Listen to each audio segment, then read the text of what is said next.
In the heart of a sprawling metropolis, the hum of life pulsed through concrete arteries. A symphony of sirens, car horns, and construction clamored outside my apartment window, a stark contrast to the silence that had consumed my home for weeks. The familiar scent of burnt coffee wafted from our neglected kitchen, a testament to our increasingly estranged existence. Robert, a researcher, lost in the labyrinthine corridors of an ivy-covered university, my sanctuary and prison. My solace, Jessica, the enigmatic professor who had shared that space and the walls of our fixer-upper house, was now a ghost.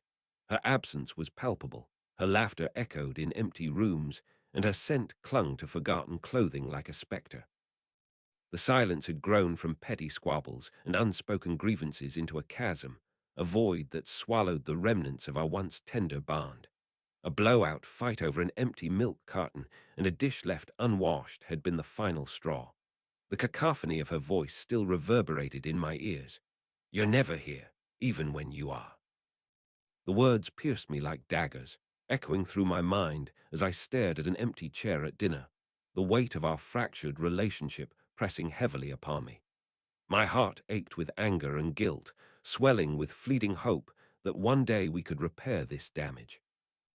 Days morphed into weeks, and I found myself locked in a never-ending cycle of sorrow and desperation, fueled by the silent battlefield that was our home. The once warm embrace of our shared space now felt cold and alien, an unrecognizable prison that held memories of happiness that seemed painfully distant. One evening, as I sat hunched over a stack of research papers, my eyes fell upon Jessica's discarded phone on the counter. My fingers trembled as I reached for it, the screen illuminating a trail of secret texts between her and an unknown number. The sting of betrayal washed over me like a tidal wave, threatening to drown me in sorrow. As I read each message, my heart shattered into 1,000 pieces. My mind reeled, questioning everything I thought I knew about our relationship. The hollow ache in the pit of my stomach grew stronger, and I realized that, amidst the silence, the marriage was already over.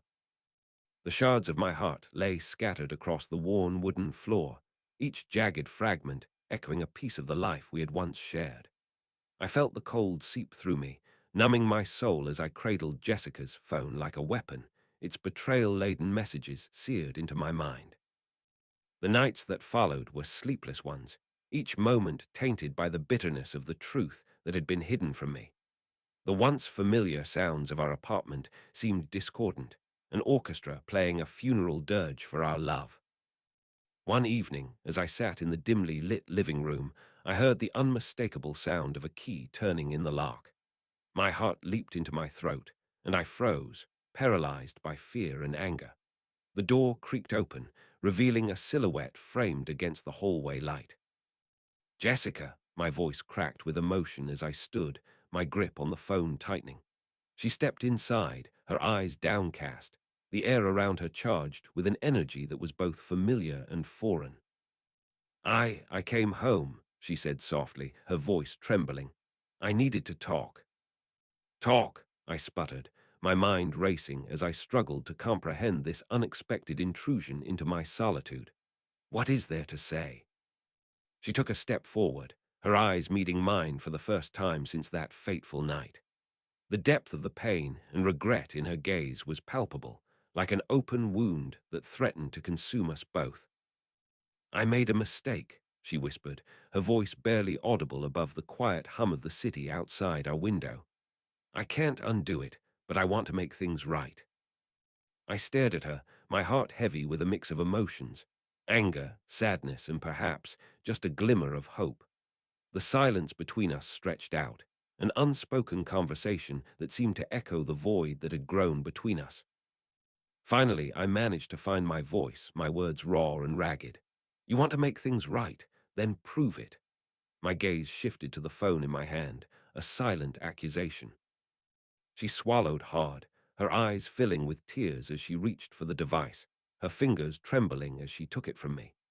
For what felt like an eternity, she stood there, her eyes locked on the screen as if willing herself to find some explanation, some redeeming factor in the messages that had shattered our marriage. When she looked up, Her expression was one of sorrow and resolve, a mix of emotions that seemed almost impossible to reconcile. "I don't have any excuses," she whispered, her voice barely audible above the silence. "All I can offer you is my truth." She took a deep breath before continuing, her voice steadier now. "I made a mistake, and I paid for it with everything I had. But that doesn't change the fact that I love you more than anything else in this world." The words hung heavy in the air, a testament to a love that had been tainted by betrayal but still held the potential to heal. I stood there, my heart swelling with a mix of emotions as I struggled to find the right words, the right way forward. "I don't know if I can forgive you," I said finally, my voice barely above a whisper, "but I can't deny that I still love you." With those words, the silence between us was broken, replaced by a tentative dance of emotions as we struggled to find our way back to each other. The road ahead would be long and fraught with challenges, but for now we stood together, two lost souls searching for a way back to one another amidst the ruins of our shattered marriage. As I looked into Jessica's eyes, I saw not just the woman who had betrayed me, but the partner who had shared my dreams, my hopes, and my heart. In that moment, I knew that I couldn't let go of what we had once been, the love we had once shared. And so, with trembling hands and heavy hearts, we began the long journey towards healing, hopeful that we could find a way to mend the fractured bond that had connected us for so long. In the days and weeks that followed, our lives were consumed by the practical realities of divorce, legal paperwork, financial strain, and awkward social shifts. The silence between us grew less frequent, replaced by tentative conversations and hesitant laughter. We navigated the complex dance of forgiveness, love, and anger as we sought to rebuild what had once been destroyed. And amidst it all, we clung to the hope that our love could withstand the test of time, the weight of betrayal, and the ravages of a shattered marriage. As we stood on the precipice of an uncertain future, we held on to each other for dear life, praying that we would find the strength to mend the fractures that had divided us and build something new together. In the heart of our broken city, amidst the symphony of sirens, car horns, and construction, the echoes of our love lingered like ghostly whispers, a testament to the resilience of the human spirit and the power of hope in the face of adversity. And as we stood on the precipice of change, we held on to each other, ready to face whatever lay ahead together. The days turned into weeks as we navigated the treacherous waters of our broken marriage. Each day brought new challenges, and each hurdle we overcame seemed to strengthen the fragile bond that connected us once more. Jessica and I found ourselves drawn towards one another, a magnetic force that transcended anger, resentment, and fear. In moments of quiet contemplation, we would catch each other's gaze, our eyes reflecting the shared pain and hope that coursed through our veins like an unspoken language. One evening, as I sat hunched over a pile of divorce papers, I felt her arms wrap around me from behind. Her breath hot against my neck, she whispered, "We'll get through this." I turned to face her, the tears in her eyes a testament to the struggle that lay ahead. In our quest for healing, we sought solace in the familiarity of our shared past. We reminisced about the first time we met, the day we exchanged vows, and the moments that had once seemed insignificant but now held immense significance. These memories, like beacons of light in a dark tunnel, guided us forward, offering hope in the face of despair. One afternoon, as I was sifting through old photographs, I stumbled upon an image of Jessica standing on a hilltop overlooking our city, her arms outstretched as if embracing the world before her. In that moment, she seemed to embody the resilience and strength that defined us both. I realized then that our love had always been more than just a union between two souls. It was a testament to the power of hope and the indomitable spirit of the human heart.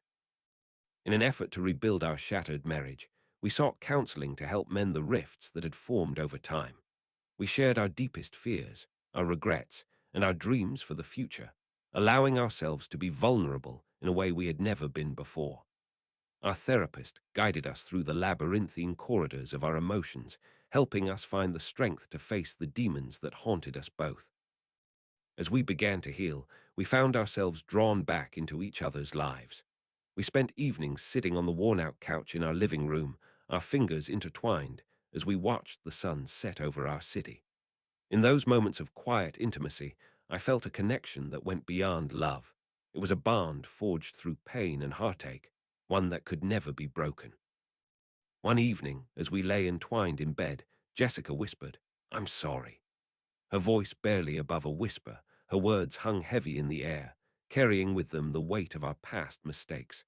I felt my heart swell with emotion, knowing that she was not just apologizing for her transgressions, but acknowledging the role we both played in the destruction of our marriage.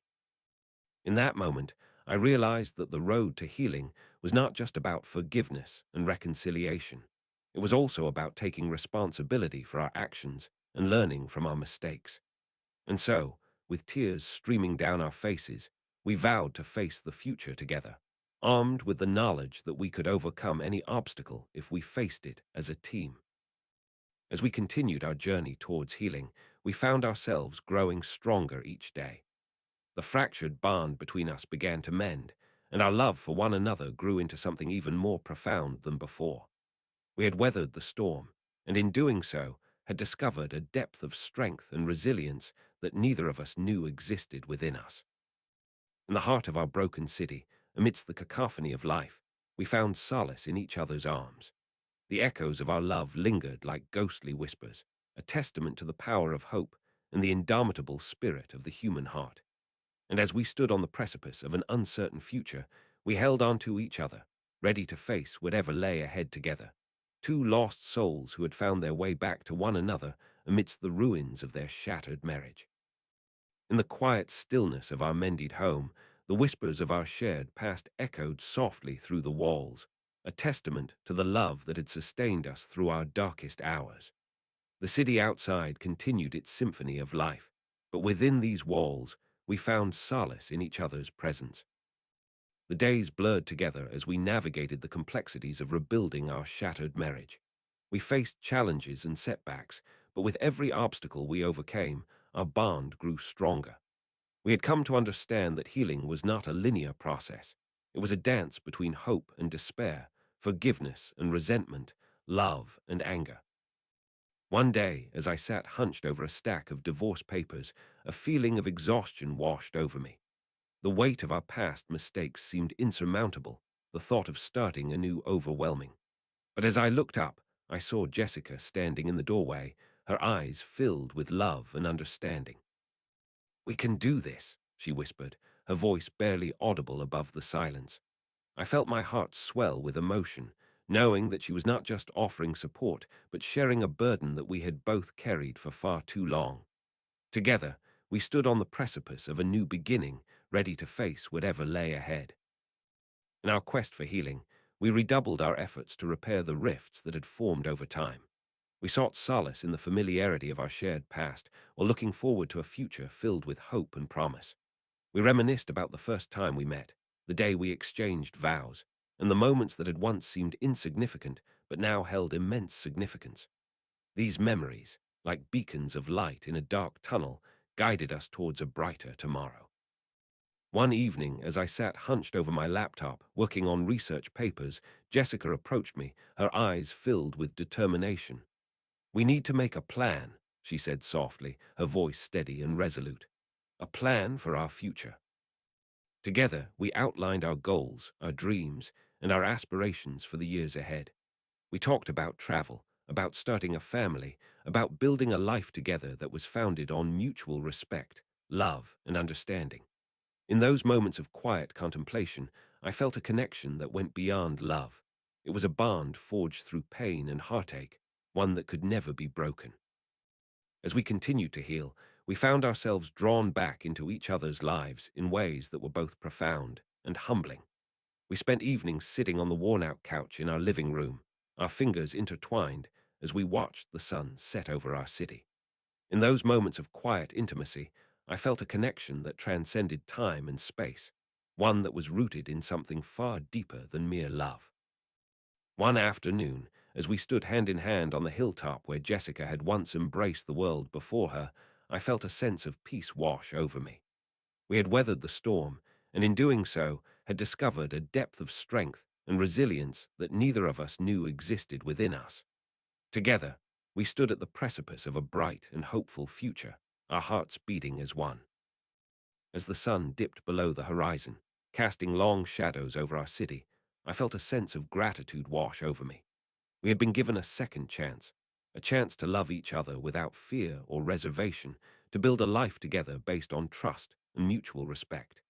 And as we stood there, hand in hand, I knew that we would face whatever lay ahead together, two lost souls who had found their way back to one another amidst the ruins of their shattered marriage.